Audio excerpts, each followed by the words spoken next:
Hi అండి, బాగున్నారా? ఎలా ఉన్నారు? ప్రసన్న గట్టూస్ కిచెన్ కి స్వాగతం అండి. ఈరోజు నేను దలియా తోటి పెసరపప్పు వేసి కిచిడి చేద్దాం అనుకుంటున్నాను. బ్రేక్ఫాస్ట్ చాలా బాగుంటుందండి, హెల్దీ ఫుడ్ కూడా. అది ఎలా చేయాలో చూస్తారా? నేను స్టవ్ వెలిగించి కుక్కర్ పెట్టుకున్నాను. కుక్కర్లో చేస్తాను, తొందరగా అవుతుంది. మీరు గిన్నెలో అయినా చేసుకోవచ్చు. నేను స్టవ్ వెలిగించాను, గిన్నె పెట్టాను. ఇందులో 2 టేబుల్ స్పూన్ల నూనె వేసుకోండి. ఒక ముగ్గురికి సరిపోని చేస్తున్నాను నేను.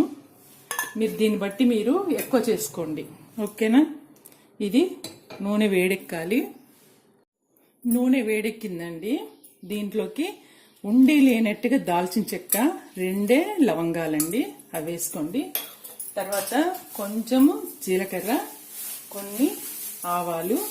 ఇది బ్రేక్ఫాస్ట్ కి బాగుంటుందండి, నైట్ లో డిన్నర్ కైనా బాగుంటుంది, బాక్స్ లో పట్టుకెళ్ళడానికి కూడా బాగుంటుందండి. చాలా టేస్టీగా ఉంటుంది. ఇది చేసుకుంటే ఇంకో కూరలు కానీ ఏమి అవసరం ఉండదు, ఈజీగా అయిపోతుంది. అది వేగాలి. వేగిందండి. పచ్చిమిరపకాయలకు 4 పొడుగ్గా కట్ చేస్తున్నాను.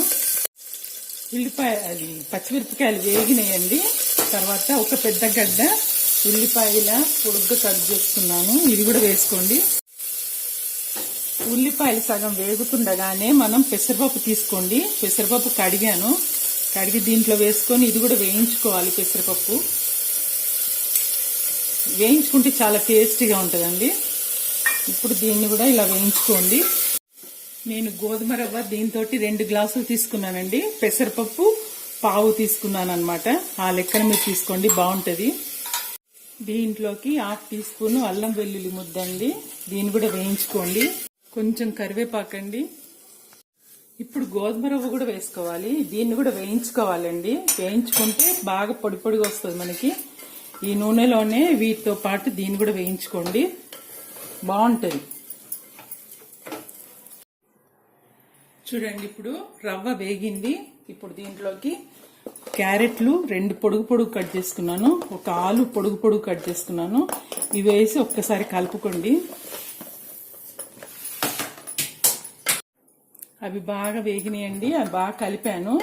తర్వాత 1 టమాటా పొడుగుగా కట్ చేసుకోండి. టమాటా వేసుకుంటే చాలా టేస్టీగా ఉంటుంది. ఇవన్నీ ఇలానే మంచిగా రవ్వతో పాటు కొద్దిసేపు వేయించుకోవాలి. చూడండి, అంతా కలిపేసుకున్నాం కదా. ఇప్పుడు మనము 1 గ్లాసు రవ్వకి 2 గ్లాసుల నీళ్లు తీసుకోండి. ఈ లెక్కన 4 గ్లాసులు పడతాయి నాకు.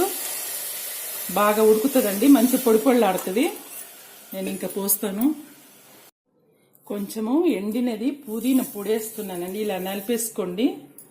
మనం బాగా దొరికినప్పుడు ఇలా డ్రై చేసి పెట్టుకుంటే అవసరానికి మనకి పనికొస్తుంది. అది నలిపేసుకుంటే మంచి ఫ్లేవర్ ఉంటుందండి. కొంచెం పసుపు అండి, 1/2 టీ స్పూన్ కంటే కొంచెం ఎక్కువ ఉంది కారము, సరిపడినంత ఉప్పు, కొంచెము గరం మసాలా. ఇవన్నీ చక్కగా కలిపేసుకోండి. కలిపేసుకొని ఇప్పుడు మనం మూత పెట్టుకోవడమే. మీరు చూసుకోండి ఉప్పు సరిపోయిందా లేదా. బాగుందండి, సరిపోయింది నాకైతే. సాల్ట్ మీరు చూసుకొని తక్కువ వేసుకోండి. ఈ మూత పెట్టేసి 2 విజిల్ వచ్చేదాకా చూద్దాం. విజిల్ పెట్టేస్తున్నాను. 2 విజిల్ వచ్చే వరకు మీడియం మంట మీద మీరు పెట్టేసుకోండి. 2 విజిల్స్ తర్వాత బంద్ చేద్దాం స్టవ్. 2 విజిల్స్ వచ్చినాయండి. నేను స్టవ్ బంద్ చేస్తున్నాను. కుక్కర్ చల్లగైనాక చూద్దామా. చూడండి, కుక్కర్ చల్లగా అయిపోయింది. నేను మూత తీస్తాను. చూసారా, గోధుమ రవ్వతోటి పెసరపప్పు వేసి కిచిడి చేశాను. వేడిగా ఉంది కదా, కొంచెం చల్లగా అయితే మనకి పొడిగా అవుతుంది. నేను డిష్లోకి తీసుకుంటాను. చూసారా, కొంచెం చల్లగా అయితే మనకి బాగా పొడిలాడుతుంది. చాలా టేస్టీగా ఉంటుందండి. ఒక్కసారి చేసుకోండి మీరు. అసలు ఎంత ఆరోగ్యానికి ఇది మంచిదో మీకే అర్థమవుతుంది.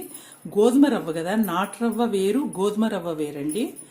గోధుమ రవ్వ కొంచెం తెల్లగా వస్తుంది. సేమ్ గోధుమలు రవ్వ పట్టిస్తే ఎలా ఉంటుందో అలానే ఉంటుంది అనమాట.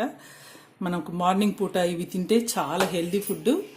చూడండి, నచ్చితే లైక్ కొట్టండి, షేర్ చేయండి, సబ్స్క్రైబ్ చేసుకోండి.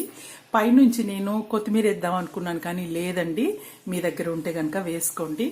ఓకే, మరి ఈ రెసిపీ మీకు నచ్చితే లైక్ కొట్టండి, షేర్ చేయండి, సబ్స్క్రైబ్ చేసుకోండి ప్లీజ్. నాకు వాచ్ టైం రావట్లేదండి. చూడండి, ఫుల్ వీడియో చూడండి, మీ ఫ్రెండ్స్కి వాళ్ళకి షేర్ చేయండి, మాకు హెల్ప్ చేయండి మీరు ప్లీజ్. ఇంకా మంచి మంచి హెల్దీ ఫుడ్స్, మంచి మంచి వెరైటీస్ నేను చూపిస్తాను. నా ఛానల్లో మంచి మంచివి ఉన్నాయండి, ఒక్కసారి మీరు చూడండి. ఓకే అండి, మరి ఇంకో వంటలో కలిసేంత వరకు బాయ్.